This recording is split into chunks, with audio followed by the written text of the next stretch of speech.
Hi everyone, welcome back. So I thought I would show you 5 books you need to read. So the first book is If He Had Been With Me. So this book is so heart-wrenching. You will most likely cry, so if you need to cry, read this book.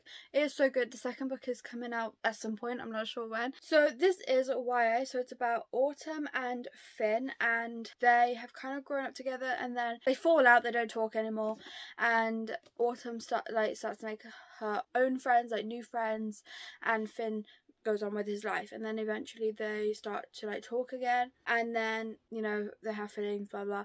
But the ending is so heart-wrenching, so sad, and I do highly recommend it, but only if you are in the right mind. Also check trigger warnings for this book as well. But I am going to read the back because I don't feel like I did the explanation the best. I don't feel like I did the book justice. If you had been with me, everything would have been different. Autumn and Finn used to be inseparable, but then something changed, or they changed. Now they do their best to ignore each other. Autumn has her boyfriend Jamie and her close-knit group of friends. Finn has become that boy at school, the one everyone wants to be around. That still doesn't stop the way Autumn feels every time she and Finn cross paths, and the growing, nagging thought that maybe things could have been different. Maybe they should be together. And as time passes, Autumn realises she might not get another chance to make things right before it's too late. So, pick this up. I highly recommend.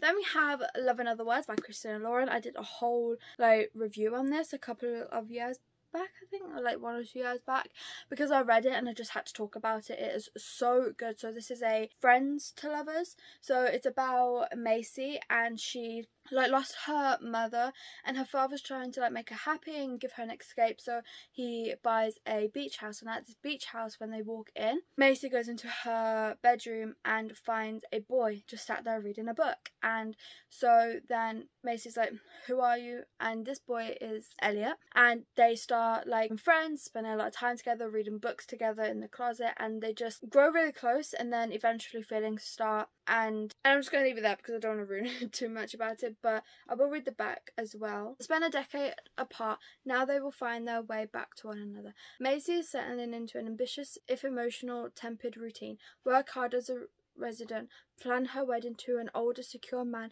keep her head down and heart tucked away. But when she runs into Elliot, her first and only love, the careful bubble she's constructed begins to dissolve. Once upon a time, Elliot was Macy's entire world. At 13, he was her first real friend, and by 18, he was her everything. Just as they were about to take on the world together, everything fell apart. But even after 11 years, nothing between them had changed. And although their memories of spending lazy weekends and summer together are obscured by the agony of what happened that night so many years ago, Macy can't seem to resist him. So yeah, highly recommend. It's so good, and definitely one of Christina Lauren's best books in my opinion. Then we have Better Than the Movies by Lynn Painter. This is a YA book, so good, and I would highly recommend. So I'm going to read the back of this one. Liz has always known that Wes Bennett was not boyfriend material. You would think that her next-door neighbour would be a prime candidate to her romantic comedy fantasies, but Wes has only proven himself to be a pain in the butt ever since they were little.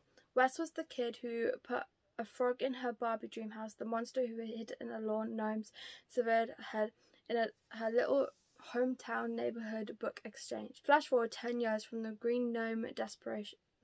It's Liz's senior year, a time meant to be Ruth with milestones perfect for any big screen, and she needs Wes's help. See, Liz's forever crush Michael has just moved back to town and horribly annoyingly is hitting it off with Wes, meaning that if Liz wants Michael to finally notice her and hopefully be her prom date, she needs Wes. He's hurting. But as Liz and Wes scheme to get Liz her magical prom moment, she's shocked to discover that she actually likes being around Wes, and as they continue to grow closer, she must re-examine everything she thought she knew about love and rethink her own perception of what happily ever after should really look like. But yes, it's so fun. It's definitely very bingeable, so if you want something very fast-paced, quick to read in one sitting, this is definitely a book, because it is, like I said, so easy to read. The writing style is just go go go. You don't even realise how much you've read, and it is definitely very short, 349 pages, and it does have a playlist as well,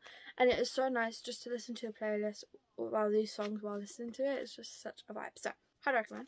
Then we have Icebreaker. Now this is the book, so this is another one I'm going to read the back for, Anastasia Allen has worked her entire life for a shot at Team USA. It looks like everything is going according to plan when she gets a full scholarship to the University of California at Maple Hills and lands a place on their competitive figure skating team. Nothing will stand in her way, not even the captain of the hockey team, Nate Hawkins. Nate's focus as captain is on keeping his team on the ice, which is tricky when a facilities mishap means they are forced to share a rink with a figure skating team, including Anastasia, who clearly can't stand him.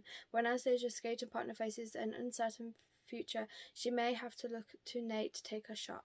It is really good, and again, this is another one that is like really fast paced. You get hooked in and you could possibly read it in one sitting. It is just so good. And the second book did just come out, so.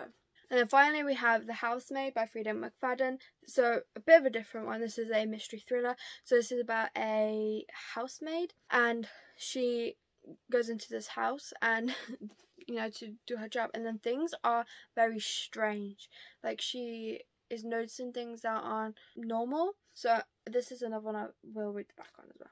Every day I clean the Winchester's beautiful house. I collect their daughter from school and I cook a delicious meal for the whole family before heading up to eat alone in my tiny room on the top floor. I try to ignore how Nina Winchester makes a mess just to watch me clean it up, how she tells strange lies about her own daughter, and how her husband seems more broken every day. But it's hard not to imagine what it would be like to live Nina's life. Walk-in closet, the fancy car, the perfect husband. I only try on one of Nina's pristine white dresses once, but she soon finds out. And by the time I realise my bedroom door only locks from the outside, it's far too late. But the Winchesters don't know who I really am. They don't know what I'm capable of. Okay, so good. And again, this is also another one where you can just read it in one sitting. You can just binge it and you just want to know what happens, and that's why it's so easy and so fast-paced, because you just want to know the ending, and there's loads of different things that you just keep being like, why is this happening? You know, so this is also another one that I highly recommend. So those are the 5 books that I feel like you need to read. If you decide to read any of these, let me know what you think of them. I'd be so interested, because these books are some of my favourites. So thank you so much for watching. I really hope you enjoyed, and I hope to see you in my next one.